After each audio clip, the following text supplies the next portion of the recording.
मौजूद नाजरीन अस्सलाम वालेकुम। आज आप साहबान का कीमती टाइम में एक पिछले हुए तबकात की दर्द किता कहानी के लिए अर्ज़ है। 15,000 साल पुरानी तारीख रखने वाले पसमानदा द्राविड़ कबीले के लोग जो सिंधु नदी के किनारे पर आबाद थे।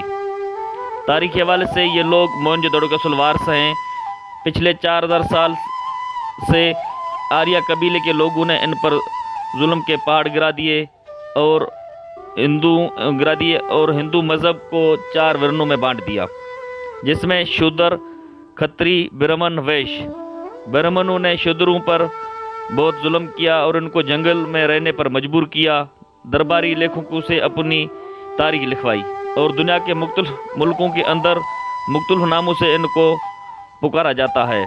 मिसाल दिल्लत, अछूत, शूद्र, शेड्यूल कास्ट समेत तरह तरह के नाम दिए गए।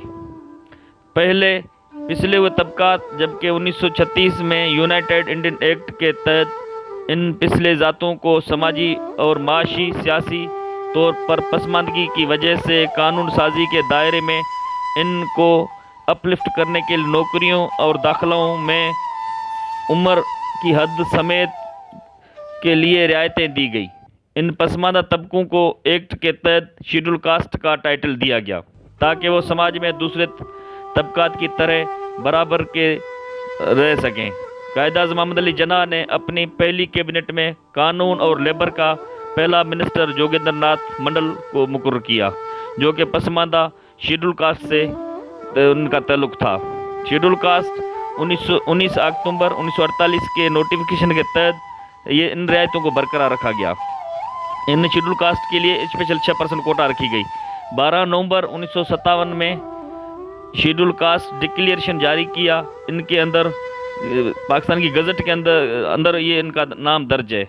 इनमें सब कास्टें 40 हैं, जिसके अंदर कोली, भील, मेघवाड़, जोगी, जंडोड़ा, सांसी, सामी, कबूतरा समेत कई जाति हैं और इनके अंदर इनको कोटाएँ दी गई और 6% की कोटा रखी गई और 1973 के आइन में भी इनको बरकरार रखा गया। पर बदकिस्मती से 1996 के अंदर अपर क्लास के सरमाएदारों ने ये शेड्यूल कास्ट की कोटा ख़त्म करवा दी। इनके बाद में 2006 के अंदर सुप्रीम कोर्ट के चीफ जस्टिस राणा भगवंत साहब ने एक केस के अंदर 2006 CPLA पिटीशन नंबर 1173 2005 के तहत एक फ़ैसला दिया, जिसमें 6% कोटा बहाल की गई, बरकरार रखी। और शेड्यूल कास्ट इस वक्त शेड्यूल कास्ट हिंदू आबादी के अंदर 95% वोट रखने वाले हैं। इनमें से 75% जो लोग हैं खेती बाड़ी से बिलोंग करते हैं और पाकिस्तान की ज़रियत और मैशियत के हवाले से वो रीढ़ की हड्डी की हैसियत रखते हैं।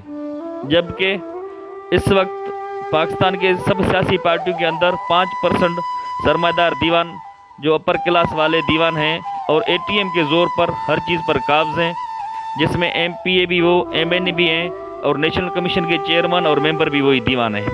शेड्यूल कास्ट से कोई भी बंदा नुमाइंदा नहीं है और इस वक्त पाकिस्तान के रूलिंग पार्टी का मंशूर है कि निचले तबके को ऊपर लाना है। उस क्राइटेरिया पे ये पसमानदा शेड्यूल कास्ट के लोग आते हैं। इनको इस वक्त बिल्कुल दीवार से लगाया गया है। शेड्यूल कास्ट के मुतालबात, हमें डबल वोट का हक दिया जाए, हमारी 6% कोटा बहाल की जाए, नेशनल कमीशन मिनारिटी ख़त्म करके शेड्यूल कास्ट कमीशन बनाई जाए, फेडरल एडवाइजरी काउंसिल समेत अविक्यू ट्रस्ट बोर्ड समेत मिनारिटी काउंसिल में भी हमें नुमाइंदगी दी जाए। सिंध के अंदर जागीरदाराना निज़ाम है, इनको जागीरें तोड़कर बेज़मीन किसानों में ये ज़मीनें बांटी जाए। हायर एजुकेशन समेत मुल्क के दूसरे यूनिवर्सिटी, स्कूलों, कॉलेजों के अंदर शेड्यूल कास्ट के शागिर्दों को स्कॉलरशिप दी जाए और उनकी फ्री की जाए। वफाकी हुकूमत के इदारों में मिसाल FIA, फॉरेन मिनिस्ट्री और समेत सब इदारों में इनको नौकरियां दी जाए। यूनियन काउंसिल से लेकर मेट्रोपॉलिटन तक जो भी सैनिटरी वर्कर वगैरह हैं, इनको कॉलोनियां दी जाए और उनकी कब्रिस्तान की ज़मीनें अलाट की जाएं और इनकी फलाई बहबूद के लिए का पैकेज दिया जाए। इनकी ख़वातीन के लिए स्पेशल कोटा रखी जाए कौमी सेनेट और सूबाई असेंबली के अंदर। शुक्रिया। आपका खादिम वकील सरवन कुमार भील।